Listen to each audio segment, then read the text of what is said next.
Got it. Okay, it's now recording. Great. My name is Ernest. I am the president of this here Patterson Park Neighborhood Association. And thank you all for coming to our meeting this April. And let's see. Okay, I'm just gonna skip over the introductions and get right into it to get into our agenda.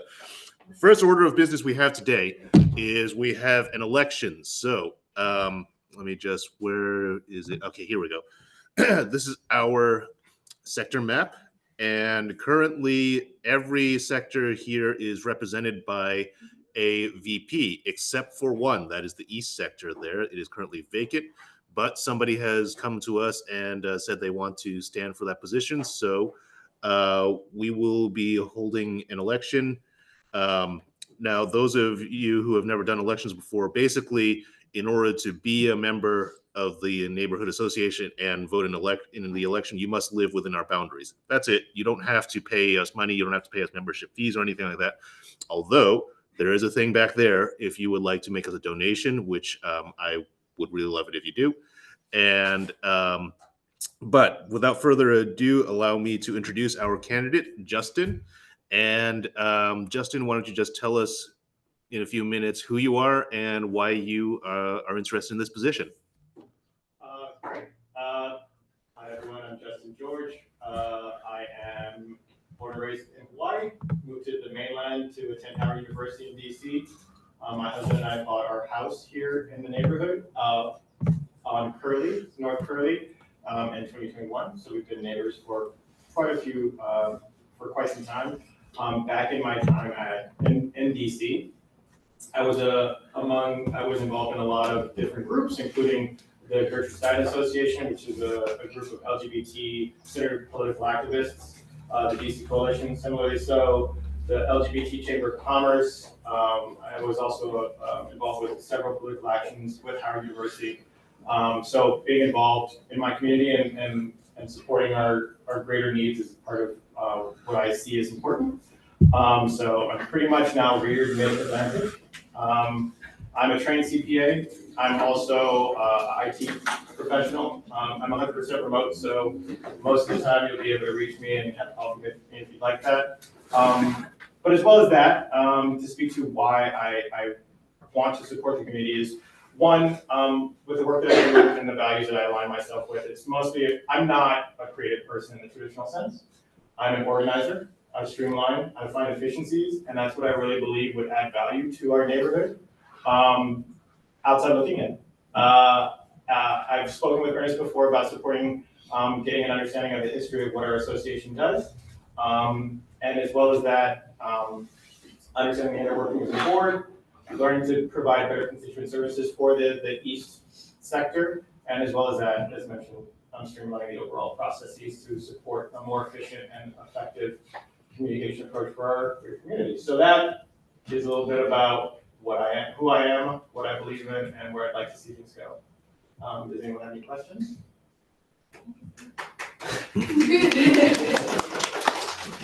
Fantastic. Okay, so here's how you're going to vote. I'll just do it like that. Okay, and I think it's this one. Okay, here we go. So this is a QR code which will take you to a Google form where you can cast your vote. Now, again, you have to be a resident of our neighborhood within our boundaries in order to vote. So if you live outside our boundaries, please refrain from voting in this election, even though, as you can see, it is very competitive. But okay, so I'm just going to leave this up for a little bit. And someone on the Zoom, can you just confirm that you actually see this QR code as well? Yeah, we do. Got it. Okay, great. I'm going to leave this for a couple of minutes. Yeah, I'm just going to leave this up while we introduce our next speaker. So that will be Danielle from the Baltimore Police Department, here to talk about our the consent decree and the police accountability efforts since then. Danielle, I think that actually the best thing for you to do is going to be to sit there, because, or you can stand there, that's fine. But because we've got people on the Zoom who are up on the screen over here, so if you try to move up to where I am, you're actually going to have your back facing someone. So in a moment, I'm going to put up your presentation, which is this one. And whenever you want me to just move on to the next slide or anything, let me know, okay? Yes, go ahead. We're ready. Well, good evening, everybody. My name is Danielle. I'm a compliance manager at the Baltimore City Police Department. Just to let you know, I'm a civilian, so I'm not sworn. I can't answer any law enforcement questions. Just start off with that because some people do come up and I'm like, I'm so sorry.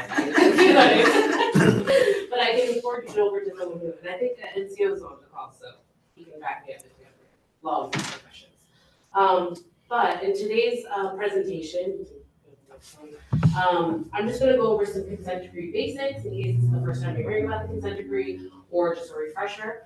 And then we'll talk about BPD's process for the consent decree and then the progress we've made recently. You can go on to the next one.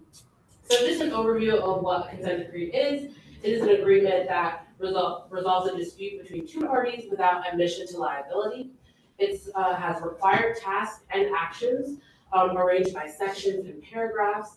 And since 1994, there's been about 25 consent decrees throughout the United States.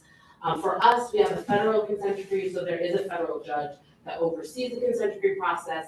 But in the day-to-day proceedings, we have a monitoring team, which is kind of the hands of the judge. So they're comprised of subject matter experts, a lot of like former police chiefs or people working in police departments to help give technical assistance for us. Let me go to the next one. So like I said, the parties, there's the judge, but the judge has the monitoring team that we meet with, and then of course BPD and then the Department of Justice. So specifically to our consent decree in 2015, I don't know if everyone was aware, but the Freddie Gray incident happened, and that sparked the Department of Justice coming in, doing a year-long review. They looked at all of our policies, procedures, documentation, and at that time, I mean, nothing was digital, everything was handwritten, so they sat down for a whole year and went through all the paperwork. From that, they found that the police department violated the first, 4th, 14th amendments, as well as the Civil Rights Act and a few others. And from that, the consent decree was written with the Department of Justice and BPD. And so out of the document, there are all the reform topics. I'm the compliance manager for community policing, youth, and I do write some of the impartial policing policies. But the ones you see highlighted in yellow, those are the sections that are in, I believe, full and effective compliance with transport and officer assistance and support working towards sustained compliance. And so what that means is, you know, these are the sections we're working on. Each section has to get into compliance for us to get out of the consent decree. But you see transportation is one of the first that I think was intentional for BPD, since what happened with Freddie Gray. And from then until now, there's a few things that were changed. All of our wagons have video, so you can see anything that happens to a detainee, as well as the wagon drivers are trained and they stop no matter how long the transport, they stop twice to check in. And if at any time anyone needs to see a medic, they don't feel okay, the transport stops and a medic is called right away. So just a few, like those are some of the changes among a plethora of others. But as you can see, these are the changes that were made that the Department of Justice and the monitoring team felt like, okay, we see that you're changing, we see that it has worked, so we put you in compliance.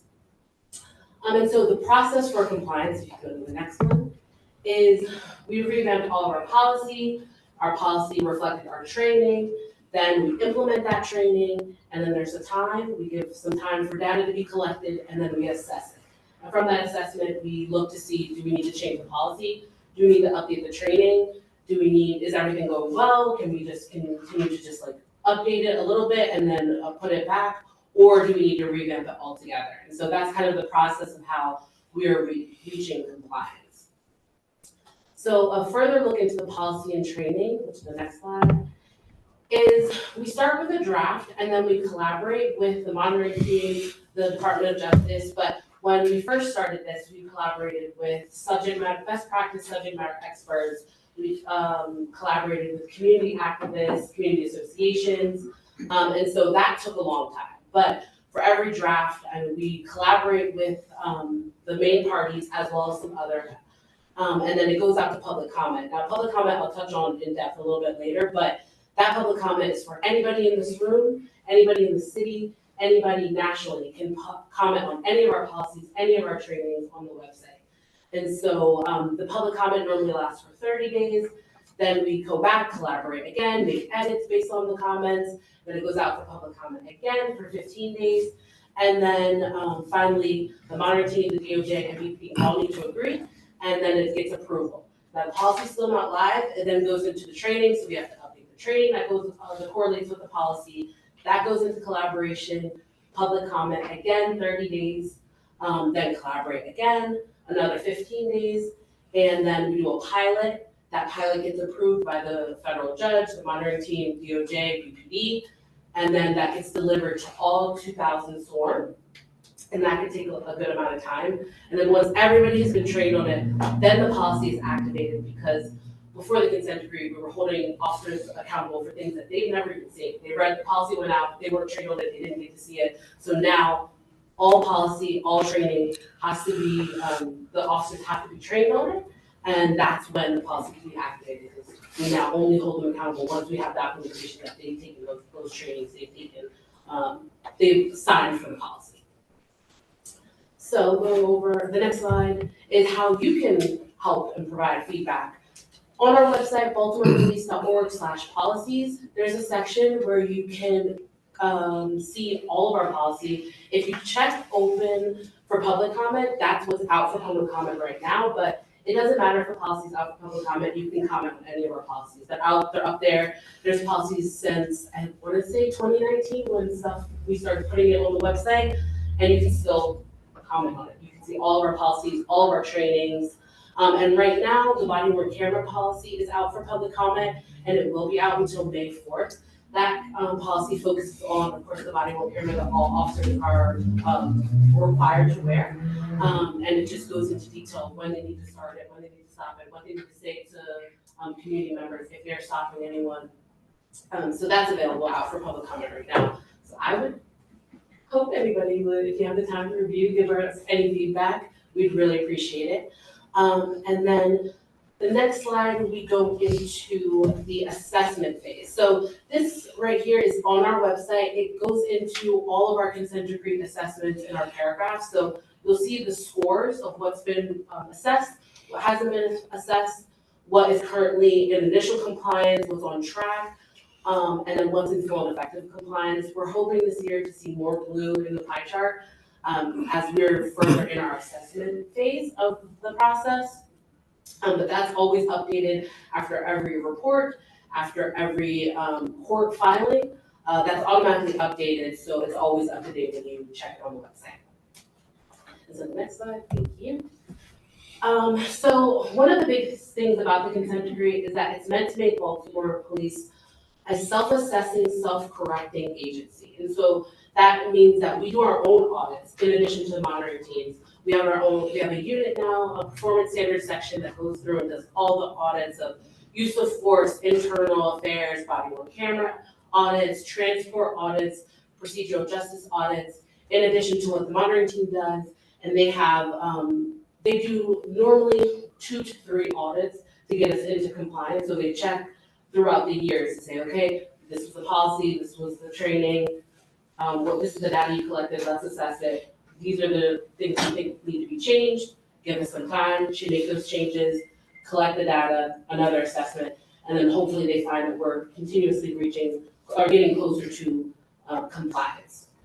And all of our assessments, internal and through the monitoring team, are available on our website. The next slide will show you, yes, it's on our transparency page. If you scroll down just a little, you'll see it's right next to the BPD policy and training is resources and reports. All of that, when you click on that, that has all of BPD's reports, but as well as the monitoring team's report. And just a shameless plug, I have community policing, so all of my community policing and your reports are on there. So you get to see just an overview of like all the community community policing efforts we've done and how it's changed throughout the years. But there's a plethora of different reports, everything. We try to put all of our reports on the website for transparency. So the next slide. Okay, this week is actually really unique, so it's good that we had this meeting here. On Thursday, the quarterly public hearing with Judge Bernard, who is the federal judge over our consent decree, they're meeting, and that meeting is open to the public. And so it'll go through all of the sections that were discussed in this quarter of the year. And so interactions with youth, I believe behavioral health, misconduct, that'll all be discussed in detail from 10 a.m. to 5. You can go in person, but you can also listen by phone. That call-in number we don't have yet because the courts just updated their phone system, yeah. And so we don't have the call-in number, but we will have it by Wednesday, and it'll be out on our social media. But I can also send you an email just so you have it. So for anyone who wants to listen in. And then the next slide. And so this is our contact information. If you have any consent decree questions, you can email our cdimplementation@baltimorepolice.org. And if you have any policy email, you can email policy@baltimorepolice. There's I think 10 each that monitor those emails. So there's always gonna be someone that can get back to you, whether it's me or if I can't answer that question, I'll probably reach out and copy the person who can. There's always someone that is monitoring that email. So we love policy questions. I mean, that helps give us better feedback. And so anytime you have a question, please just shoot us an email. There's someone that's going to answer you. And so I think that's it for us, but there's a few others that Know Your Rights. The next slide is our social media. So if you want to follow social media, we actually post anytime there's updates on reform, updates on reports. If we're coming to community meetings, we try to update on X and Facebook. But the next two slides are about Know Your Rights. And this is something that we thought was really important to add to this presentation. Just for anyone, it's always good to know your rights. This right here is for our procedural justice principles.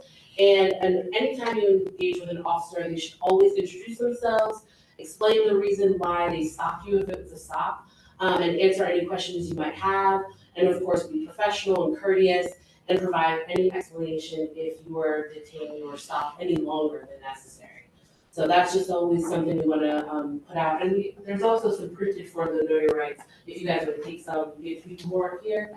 And then the next slide goes over, we collaborated with the ACLU on this. And so this is just an overview of what to do if you were stopped in public, if you were pulled over, and if you were arrested.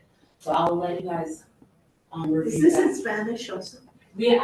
I don't have the Spanish copies, but I have the digital version that I can send over. Yes. So with that, I know I spoke really fast and I said a lot. Do you guys have any questions for me? How do you think some of this has changed the excess use of force, which was the main reason? Yeah. The whole country was so reactive, not just with Freddie Gray, but et cetera, et cetera. So I actually have a unique perspective because I got to sit in on some of our PRB meetings. So PRB is Performance Standard Review Board meetings, and those meetings occur whenever there's a level 2 to level 3 use of force. And so throughout the years, I think it has severely lessened the amount of use of force we get. And you can see that in the training and the policy, officers are now thinking, before they react.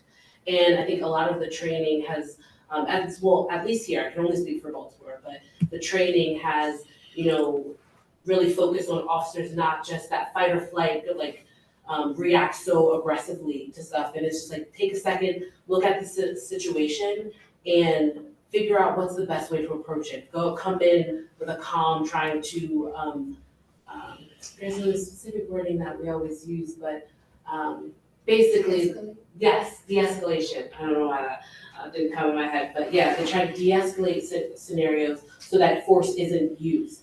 And so there's going to be cases where there is, but when they do use force, was it appropriate, right? And so when they review those cases, everybody, like education and training, policy unit, Every like commanders high up all sit in and they go through the scenario, watch the body on camera. They the performance review that do the audits. They go in and audit the interaction, and they go line by line, situation by situation, what happened. Was that the best scenario that they could have done? The best action. And so throughout the years, I think it has you see a lot less force. And I think when you talk to officers, they realize that like you can't go in like, for lack of better words, like super aggressive in scenarios. And they see what officers is like the videos that are nationally sent out, and they don't want that reflected on the officers here. So I think they are thinking first. So from my perspective, I do see a difference, and I hope that the longer we're in this consent decree, the more community will see it as well.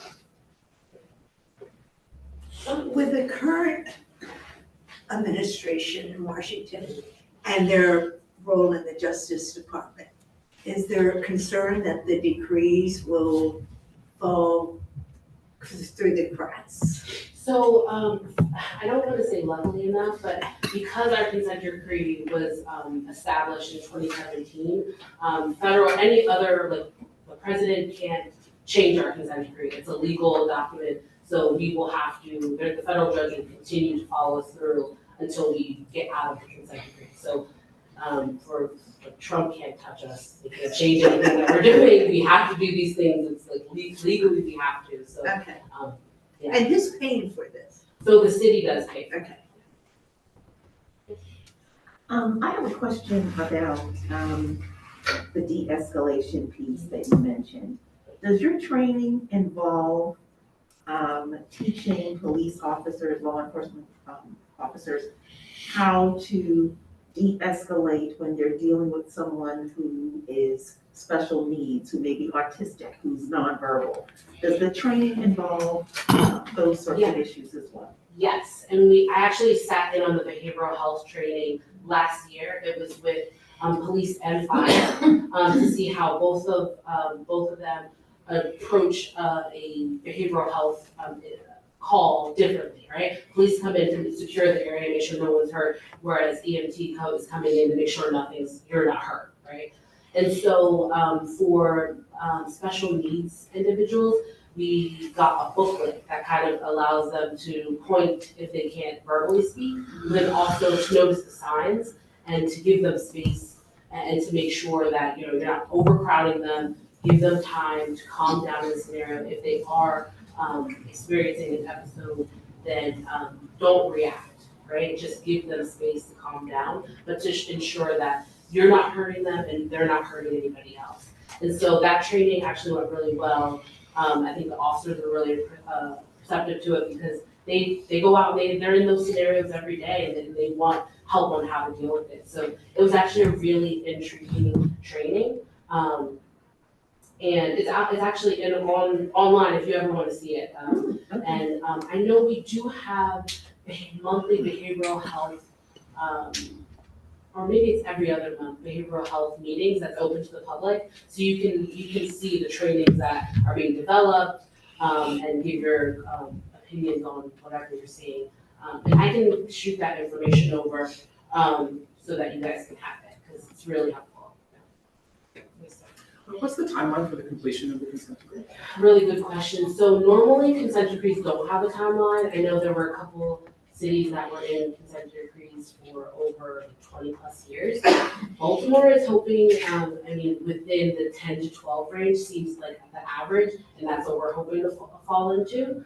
But there's no set ending, but we're hoping for that 10. I asked that because there was some part that said, I think 40% were on track, but it can't be on track if there's not a timeline. Yeah, so on track means we're hopefully the way the progress that we're making is that the next assessment, we should be in additional compliance.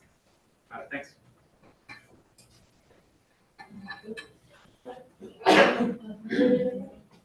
No, sorry. Well, thank you guys so much. I really appreciate you guys having me here. Thank you. Okay, next up, we will have a presentation from Maria. Maria, I don't think I ever knew how to pronounce your last name. I've only ever seen Aldana. Aldana. Okay.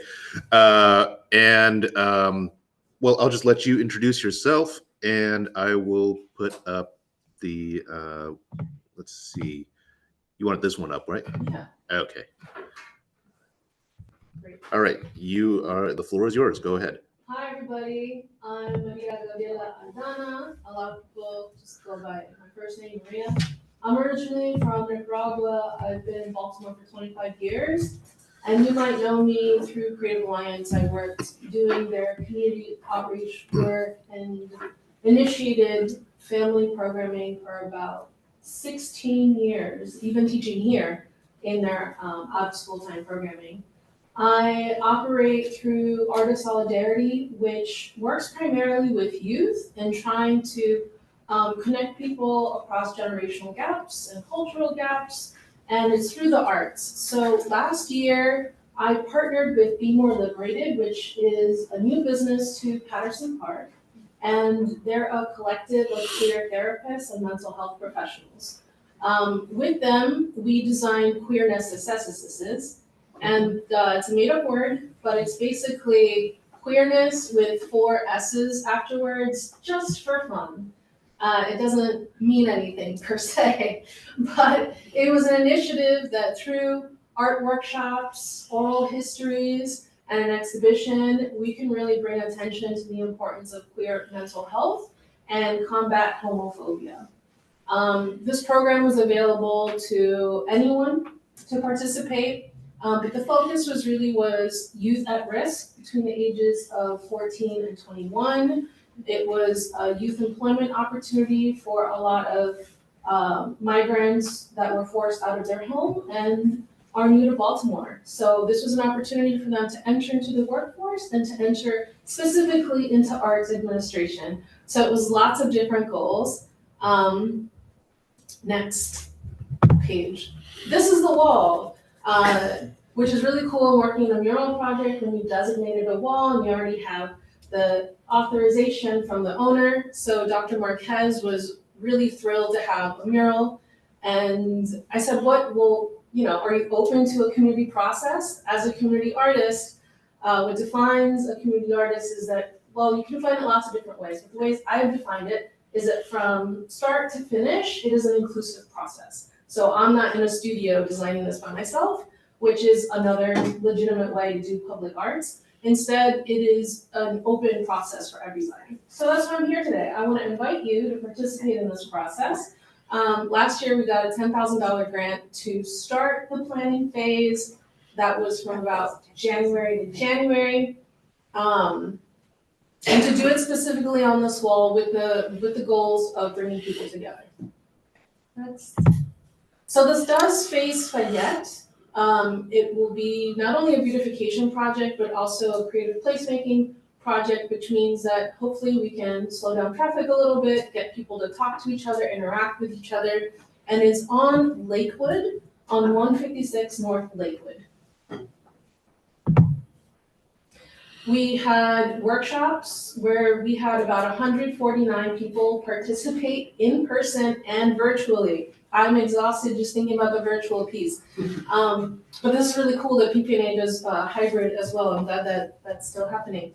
But basically, there was youth interns from Casa, Maryland, as well as YouthWorks. So they had paid internships where they were apprenticing me in designing. How do you design something? Where do you take ideas from, extract symbols, and to create their own messages that were positive, and again, would really think about how to bring people together. So here are some of their initial designs. Then we broke up into small groups where we did a gallery walk, and they took small sticky notes saying, like, these are my 3 favorite ones and why. And then they would have to work with someone else and then redesign a different mural based on the top 3 designs that they liked. I don't know if it's photographed here, I don't think it is, but these are some of the workshops inside of Be More Liberated. We also did workshops at Capture Film Studios, which is queer, Latina owned and in Southeast Baltimore as well. So we did an oral history project identifying 6 LGBTQ leaders And the youth picked questions, they did their research, and then they interviewed them, and they also learned video editing. We were so busy, it was hard to take photos of everything, so that's one way to get involved. If you're a photographer, you're welcome to come and take pictures and also submit your ideas. Next. Oh, okay, here's one. So this is one of the workshops, and this is what it looks like. And then this is a draft. Literally, I collaged the top 3 designs, and I just put it together, so it isn't finished whatsoever. With the new proposal that we submitted through PPNA, we are able to finalize the design, really think about what is the message that we want to convey, and does this convey that message? And if it doesn't, then at that point, I go back and I seek community feedback from you all to say, what do you think? And go through some sort of consensus decision-making process so that we can really think about the importance of queer mental health. Just pause here. So when Maria talks about a process through PPNA, what she means is that we agreed to act as the fiscal sponsor for a grant with MSAC, which is the Maryland State Arts Council. Is that right? Okay. Now, that just really means that Maria did all the work. Literally, she told me what to put in the grant, and I just copied and pasted it in. And then I said, okay, and here's also our federal employee ID number, proving that we are a 501c3 nonprofit. And we won that grant. And I don't know if that's what you were about to talk about next. No, but that's wonderful. Okay, yeah. So I just ramble. I can talk about anything. we won that grant, which is fantastic. All credit to Maria, who did all the work. Which will be funding this mural project. What would you like me to open any of these other files? I think you saw versions of them, but if you want to open Any of these images? yeah, sure. And if you have any questions, you're welcome to ask. If you have any interest, I'm here. I can give you my phone number. That's the best way to reach me. I've been a muralist for a very long time. One of my standing murals is in West Baltimore. And most of my mural work, to be honest with you, is in Guatemala and in Nicaragua. So you're welcome to go there as well. But I've served as a faculty member through MICA, taking artists from Canada and from the United States to work and live in Nicaragua with Nicaraguans and do a cultural exchange program through the arts. So learning how to do film, how to paint murals, how to do workshops, and in exchange learning Spanish, learning history and politics in relation to the United States, which is a very complicated and tumultuous relationship that exists to this day. So that's basically it. You will see me around. You can be as little or as much involved as you would like. When do you start this? So we will start officially, the workshops will start in July through August, and that's when you'll see that mural up. We'll have community days so people can come and paint as well. It's really cool work. Thanks. Incredible. Beautiful. Just so I can type it into the chat, how can people get in touch with you if they want to get involved? Yay, you can put up my phone number, Okay. 443-467-2843. And I'll give you my email as well. You could put Maria Aldana. I don't know how many Marias. There's actually like 2 Maria Aldanas. So I think, yeah, Maria G's in there. Okay. And then my email is maria@artofsolidarity.org. Email's the best way to reach me, but either one is fine. Fantastic. You don't need any prior experience with youth. I promise it is so much fun. Time flies. Our biggest concern is the heat. That might change the schedule a little bit. So we might finish towards the end of August, weather permitting. Yeah. Right now, we are waiting to receive the funds from MSAC. So we got the confirmation from them that the grant has been awarded. Got a very nice handwritten card from them, which I have never gotten from the government before, saying, we thought your project was great. And I was like, thank you. It was not mine. It was hers. But It's ours. anyway, and so we are waiting for that funding to arrive probably any day now. and we will then get started. And anybody who wants to get involved, provide feedback, or just like bring your kids to help with the paint, that is the contact info. All right. Maria, I know that the safety protocols for it being very hot involve more than this, but we're all like the neighbors in the area. We can like bring cold drinks and freeze pops and stuff. Yeah, that would be great. We should stay in touch for sure. Definitely. Okay. Anybody have any questions for Maria? All right. Do you have a website that we can see your work? Yes, www.artofsolidarity.org. If you go under the community arts section, you'll see all of our previous work in film and mural arts, workshops, exhibitions, not all of it, but what we photographed. And you'll also see some key bridge work, which you might have seen in the press. They're like, we're going to collecting oral histories and that sort of thing. So a lot of the stuff I do is working with people and elevating their voice. Thank you so much. Thank you guys, appreciate it. Thank you. Thank you. Okay, and next on the agenda, Rob, you're going to be up. Rob and some of our dedicated neighbors have been working on, how are we going to defend our immigrant neighbors against the incoming administration? Well, it's not the incoming administration anymore. Unfortunately, we have started to see the tactics that they employ, and they are, well, for me personally, they are the worst case scenario. Maybe they will come up with even more horrible ideas of how to violate the Constitution. But one thing I do want to point out is that we have heard some stories, we have seen some stories of ICE trying to get into somebody's house, and then a neighbor who knows their rights saying, hey, do you have a warrant? And the officers try to like bluff their way through, but then admit, no, we do not have a warrant. Well, you can't go in there, and then they leave. So knowing your rights is important. Now, I'm not saying that, it is a scary thing to confront police officers or federal officers trying to get into a home. So I'm not saying that everybody is like morally obligated to step in if they see something. But what we do know is that simply standing up for other people's rights works.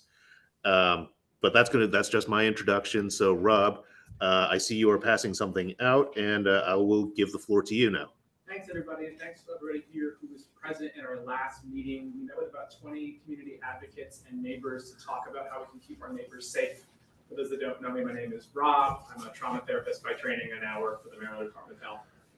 Rob, they're saying that you're very faint, so maybe you can come up over here. That's going to put you closer to the microphone. If you sit here, they'll also see you. Perfect. Yeah. Uh, Can folks on the call let me know if you can hear me better now? Thumbs up or poop emojis, whatever you want. Yeah, that's better. Perfect. Okay, thanks. So again, I'm Rob. I'm a trauma therapist, and I work in the Maryland Department of Health. And my interest in this work is that I want all of our neighbors to be safe, regardless of who my neighbors are.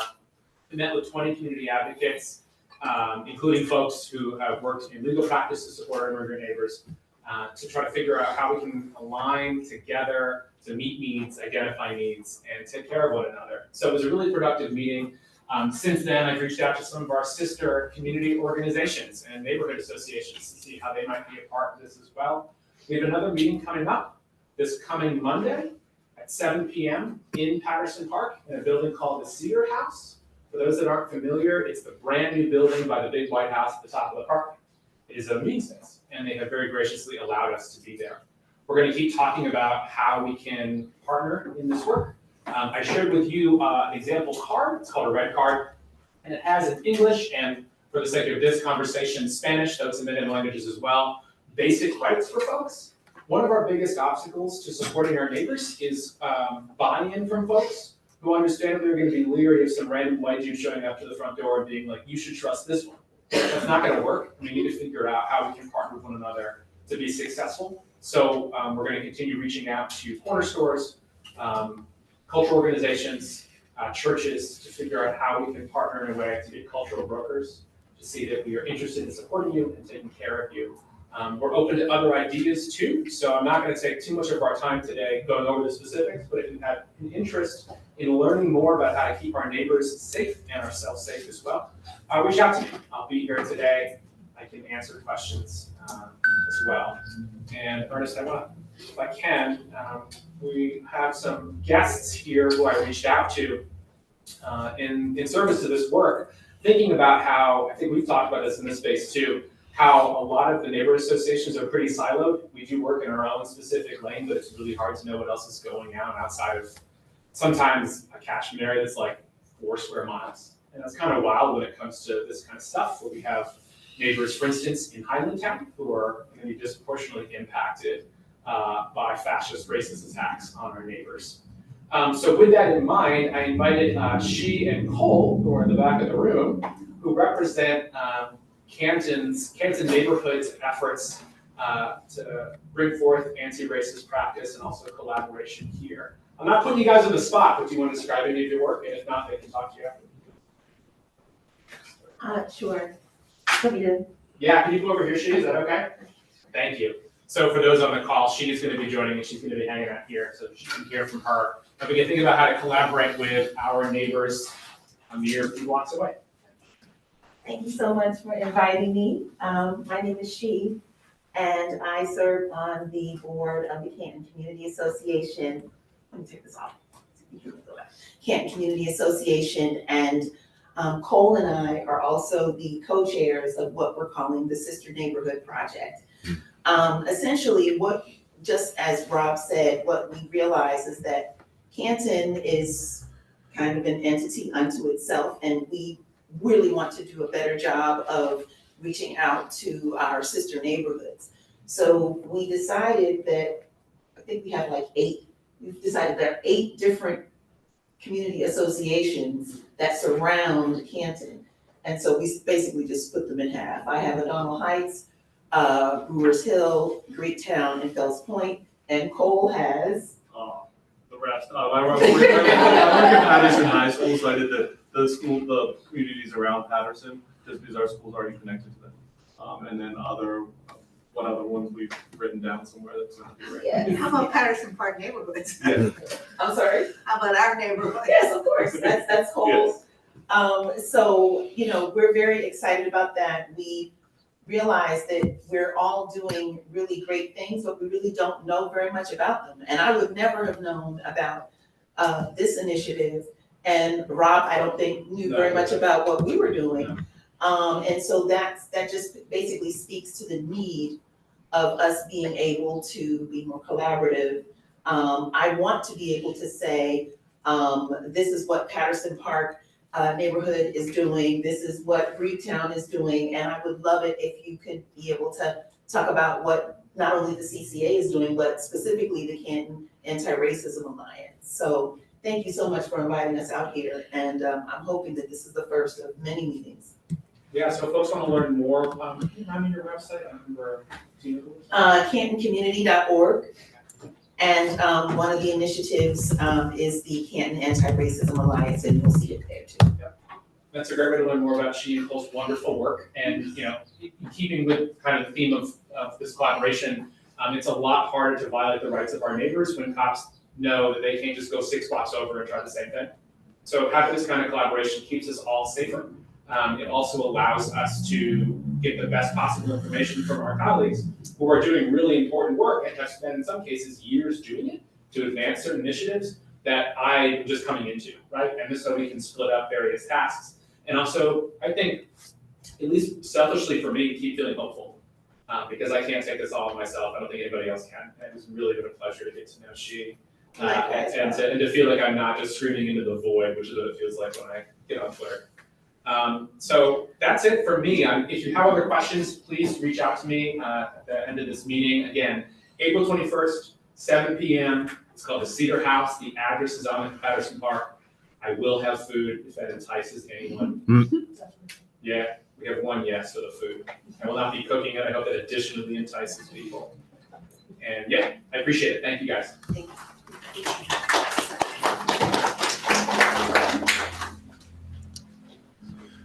Okay. All right. So I just have two more items that I'm going to talk about, and then we'll open up to the floor to anybody who has anything they want to share with the community. So first is about community compost. So many of you may know that we have a community compost drop-off location at the corner of Baltimore and Streeper. If you did not know that, you should use it. It's great.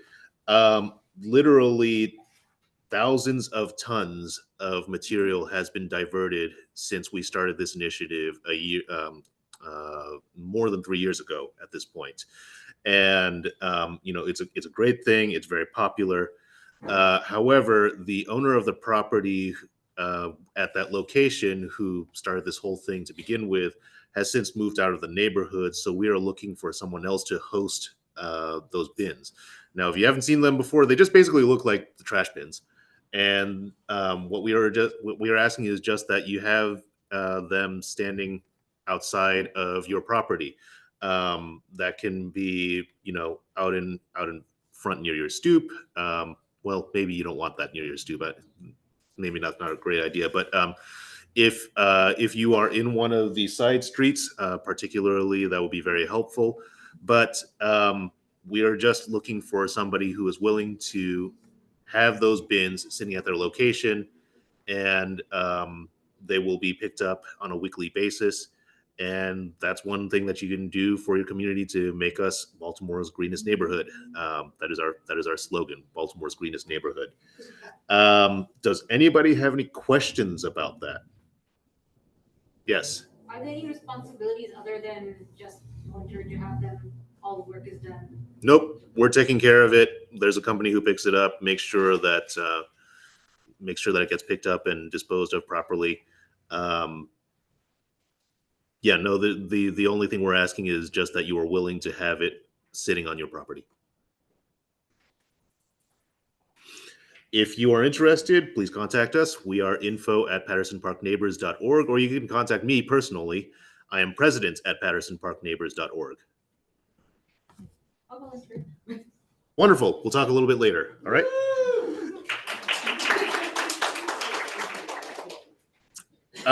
And then last on the agenda, the community dumpster, also called a pitch-in, because DPW has been changing how they do this. So they want these to not just be like, okay, a dumpster comes out, everybody comes out of the woodwork with their furniture and old, things and throws them into the dumpster. They want them to be also community cleaning days.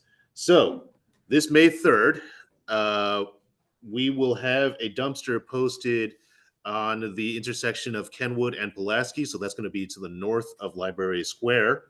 Now, if you have things to get rid of course, you are welcome to do that. But also, we will be doing a cleanup of Library Square at that time. We will provide pickers, gloves, bags, maybe food. I'll try to see if we can get food. Molly, is there anything else I should be telling people about this? There's a Facebook event if you want to reply or RSVP, and then you'll get reminded by Facebook. If PPNA can accept as a co-host, that'll also help. Wonderful. Whoever Okay. controls Facebook. Mary. No, I was gonna say, it should be a continuous cleanup around Library Square. So, Molly and I just finished cleaning up with Claire, over here. The mural garden. So before every PPNA meeting at 6 o'clock, we will be somewhere cleaning up. So, we would like for everybody to join us. Your Fitbit will record steps. Right. Is something CDC still doing the thing where you pay for return summer, Is that the CDC? Did we ever do that? Yeah, probably about 6 years ago. We're currently doing it in Elwood Park exclusively, so north of Orleans, but I wasn't aware that we did that in Patterson Park. Was it youth workers maybe? No, I was signed up for it. I never. You mean when we did the greetings tours for Library Square? I think so. Yeah, okay, so, right, Southeast CDC, who I work for, helped co-facilitate the Friends of Library Square committee. And we had a grant through the Chesapeake Bay Trust for 2 years running to train neighbors in maintaining the rain gardens in Library Square. Yeah, Mr. Rocky was part of it. We had a lot of community members part of it. We would meet here, have dinner, talk about native gardening and trash practices, and then take care of the gardens. So we're doing that to the extent that we're still part of the Friends of Library Square committee and are bringing tools and supplies to the cleanups that are not happening monthly. And we posted it on top of the Patterson Park Neighborhood Association meeting. So you only have to go to one meeting a month. So for those of you who are not familiar with community dumpsters and cleanups, as I said, it is May 3rd. I cannot give you a time when they arrive because that is dependent on DPW and their drivers. And what else are they doing? What else are they delivering? What else are they picking up? It could be 7 a.m. It could be 9 a.m. But my recommendation is to arrive early because those things fill up very fast. And if you arrive early and the dumpster hasn't arrived yet, why not stick around and help us pick up some litter and do a little weeding and clean up around the area? We would greatly appreciate that. And we also have another one which is scheduled for May 31. That will be at the intersection of Rose and Fairmount. We are also entitled to get 2 more, but the way DPW has set this up is that you get the first 2 in the first half of the year and the second 2 in the second half of the year. So at the second half of the year, which is to say July 1, I will call them and arrange 2 more. And they want these to be community events where people are not just dumping their stuff, but also doing cleanup. So they actually want me to create flyers and send them out. So I will be doing that. And apparently when I send them to DPW, they will also be putting those out on some kind of probably social media. But look forward to those. May 3rd is the next one, and then May 31 after that. And then after the halfway mark of the year, we'll get 2 more dates for you. Okay, that is everything on my agenda. Oh, yes, Rob. We had a comment from Chantel in the chat. I just wanted to highlight. Chantel talks about how parents who are interested can. So I'll take a step back and say, one can imagine that if somebody's parents were suddenly deported, legally or illegally, children who have status in this country are not obligated to go with them. In fact, there are various legal concerns about that even happening. There's a form of guardianship called standby guardianship that you can put into place to take care of children in the event that their parents are deported. I recognize this is a huge topic to be throwing at a community meeting, but this is a thing. It does exist. My wife and I are pursuing a version of this. The phrase is standby guardianship, and if folks want more information, I think they can probably follow Chantel's link on the chat, but also come to our meeting on April 21st to learn more about your community. Thanks. Great, thanks. Before I throw this open to the floor, let's check in on our election, shall we? So 14 votes. All right, 100%. Justin, you are officially the VP of East Sector. Congratulations. We are really excited to have you. And you know what else is really exciting is that this means our board is fully filled. We have a president, a secretary, and a treasurer, and all 5 sectors now have representation. This has never happened in my memory here. I have been involved with PPNA in one way or another, you know, starting with coming to meetings and then eventually running for the board and everything. I've been here since 2018. And actually the previous president, 2 presidents ago, also does not recall a time when all slots of the board have been filled. So this is very exciting, and we are going to do great things together. So Justin, we'll talk a little bit afterwards, so I can get you access to the email accounts and everything like that. Okay. All right. So with that being said, does anybody? Yes, people on the chat are celebrating as well. It is now your turn. So keeping in mind that we have to get out at 8 o'clock, but does anybody have anything they would like to announce for the community? Yes.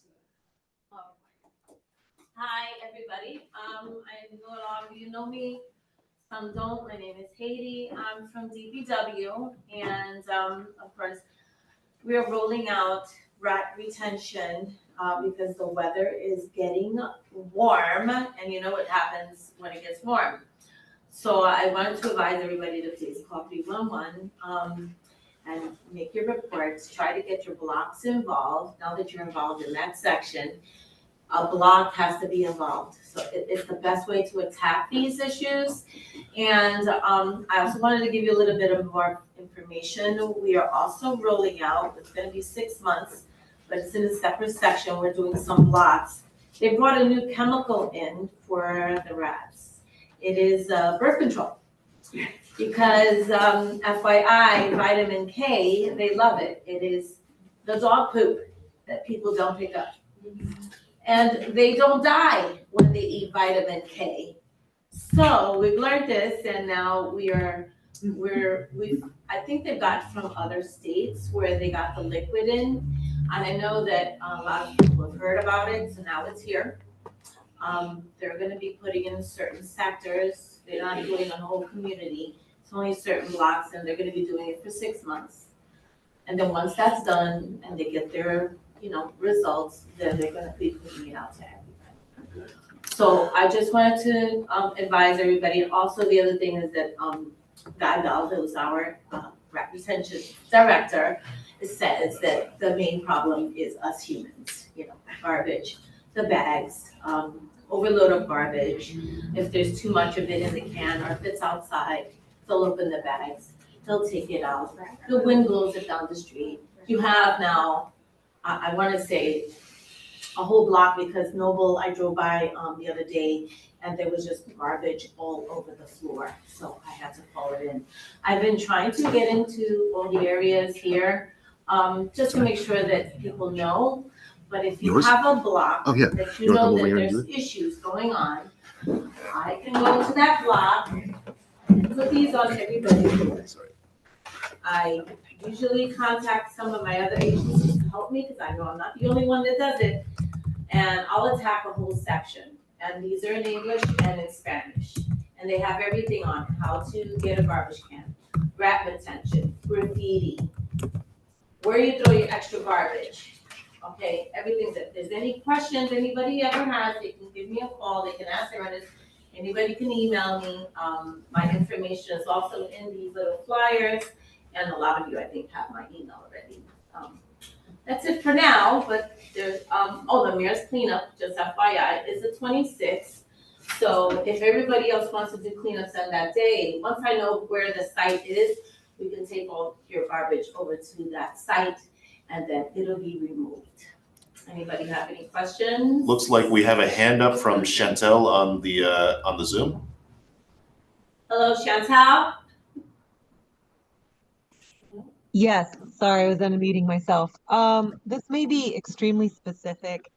There's a neighbor on our block who has animals, dogs, and leaves the dog poop for days and sometimes weeks. And from like a neighbor perspective, it smells really bad, so I can't use my outside patio, but I do know that it attracts rats. Other than submitting tickets to 311, which I have done multiple times over the past 3 years, and sometimes he gets fined, sometimes nothing happens, sometimes the inspector can't see all the dog poop in the yard. Is there anything that can be done outside of that venue? I'm meeting with DHCD tomorrow, which is Department of Housing, and I can ask. I'm meeting with Alex. I'm trying to deal with the situation at Royal Farms right now with the rats. So when I go and speak with him, I can get you an answer. If you want to, I guess, email me or call me. Do you want to take my number down? I've got it. I've just put it into the chat for you. Thank you. Okay.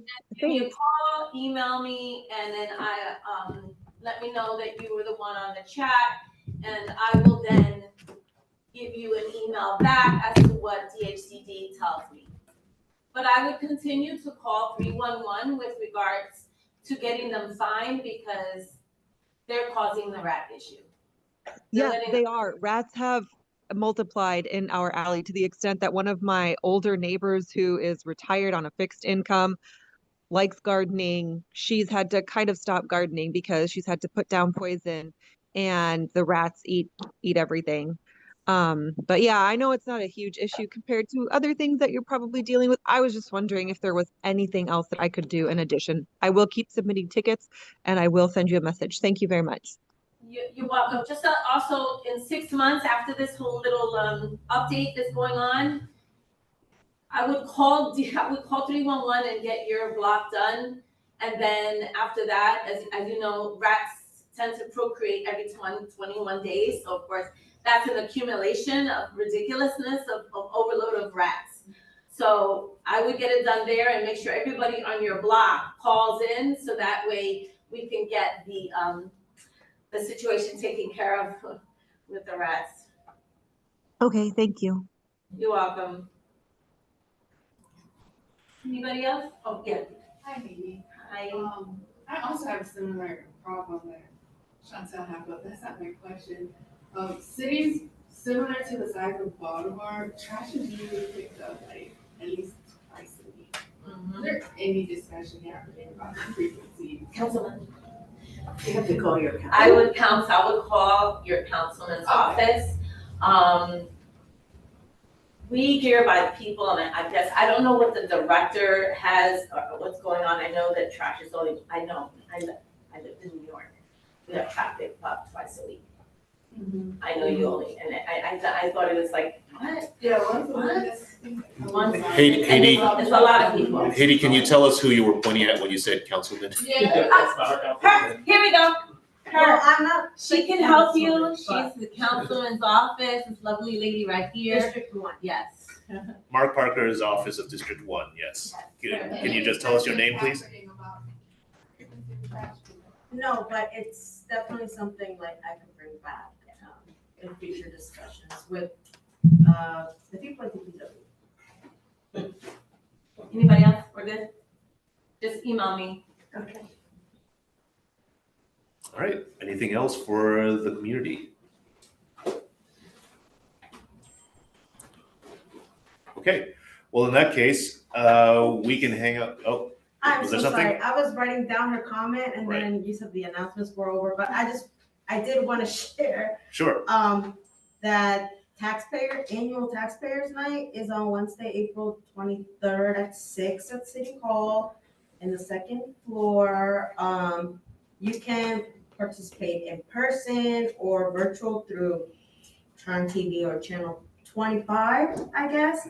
But basically, the event includes a brief presentation on the fiscal 2026 preliminary budget plan from the Bureau of the Budget Management and Research in the Department of Finance and the Department of Planning, followed by public testimony. So if you just look up annual taxpayers night at baltimorecity.gov, you can also find, if you were interested in testifying, there are ways online that you can see in person, virtually, or through an asynchronous testimony form. And they also do offer Spanish translation accommodation, but you need to sign up no later than 5 p.m. on April 18th, if that's the case. So that's just one thing. If you haven't filed your taxes, I guess that tomorrow's the last day. And lastly, if you know anyone who is in the process of potentially losing their home, tomorrow is the last day to apply for the tax sale deferral program. And yeah, those are all the updates I have. But if you have any questions or any concerns, I'll be here after the meeting and I'm happy to chat. Okay. Well, speaking of which, we have ended in good time. So actually what we're going to do is I'm going to formally end the meeting and stop the recording. But if you all want to mingle and hang out here for another couple of minutes, that's totally fine. It's just that at around 7:50, I'm going to start packing up the tablecloth and everything. But also do visit the table where people have left a lot of information. And if you want to donate to keep PPNA running, there is also a QR code there that you can scan to make a donation. I need to do that myself, actually. Other than that, thank you all for coming, and thank you all for making this a very productive meeting, and I will call an end. Thank you all. Thank you.